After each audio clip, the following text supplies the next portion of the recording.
pendengar gereja kita dimanapun Anda berada, apa kabar semua? Kita berharap kita tetap dalam keadaan yang baik dan tetap semangat dan tetap tenang. Meskipun kita melihat dan tidak bisa menghindari dampak yang ditimbulkan oleh pandemi pada saat ini, karena membuat orang banyak gelisah, khawatir, takut, dan pembatasan-pembatasan yang diberlakukan saat ini seringkali membuat kita merasa tidak nyaman. Belum lagi bahwa kita berada dalam keadaan atau situasi dunia yang tidak baik.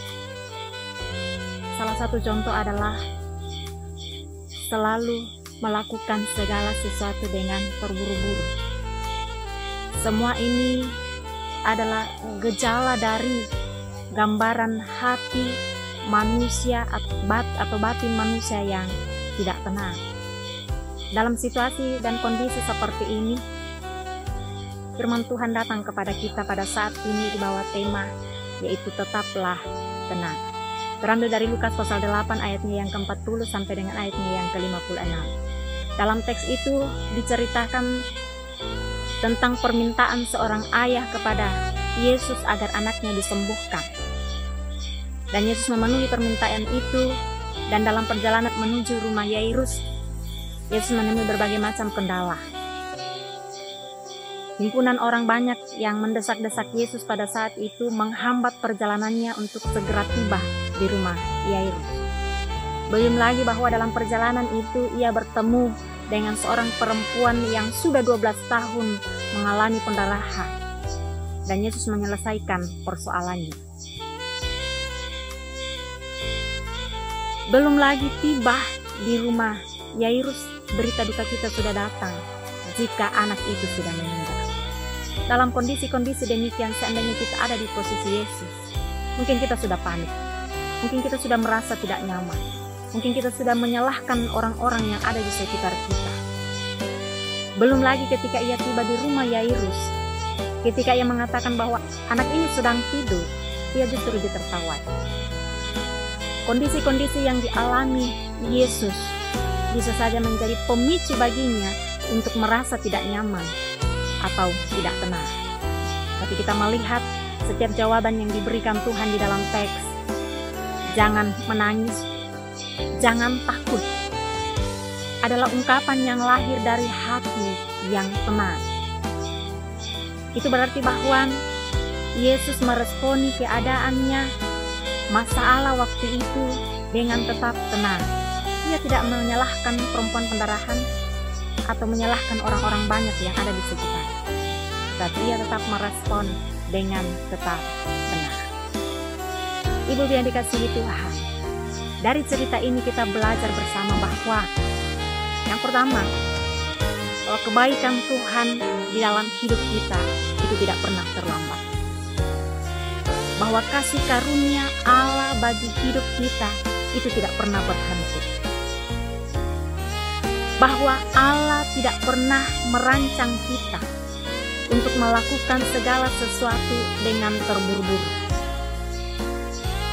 Bahwa Allah tidak pernah merancang kita untuk bekerja pada tingkatan yang stres. Bahwa Allah tidak pernah merancang kita untuk menjadi pribadi yang tidak tenang. Itulah sebabnya ia menyelesaikan persoalan terbesar yang merupakan akar permasalahan sehingga manusia menjadi tidak tenang, yaitu dosa. Kristus menyelesaikan masalah itu di kayu salib. Sehingga ketika ia mengatakan sudah selesai, sesungguhnya ia sedang menempatkan kita pada posisi yang tenang.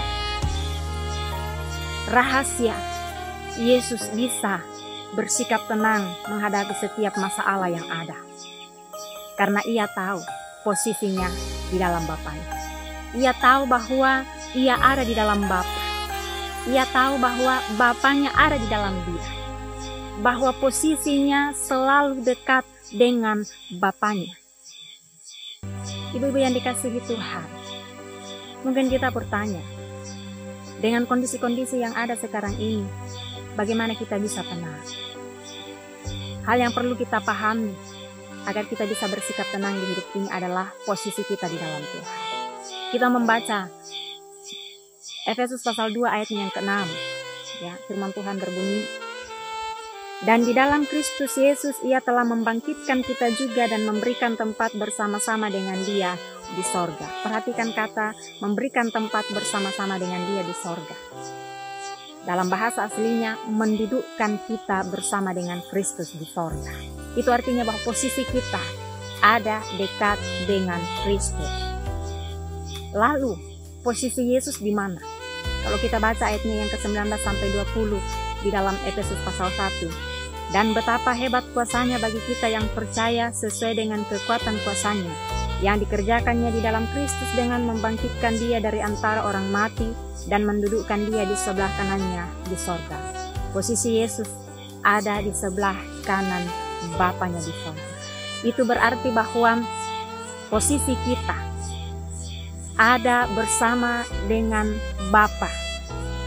Posisi kita ada pada posisi yang tenang, ada dekat dengan Kristus. Benarlah apa yang dikatakan oleh Daud dalam Mazmur 62, hanya dekat Allah saja aku tenang. Sekarang permasalahan kita posisinya di mana? Kita baca ayatnya yang ke-22 Efesus pasal 1. Dan segala sesuatu telah diletakkannya di bawah kaki Kristus, dan Dia telah diberikannya kepada jemaat sebagai kepala dari segala yang ada. Perhatikan kata segala sesuatu ada di bawah kaki Yesus. Apapun itu saudara, masalah saudara, masalah penyakit, masalah keuangan, masalah rumah tangga, masalah anak, ya. Apapun itu, bahkan kuasa-kuasa kegelapan pun ada di bawah kaki Yesus, bukan di bawah kaki kita.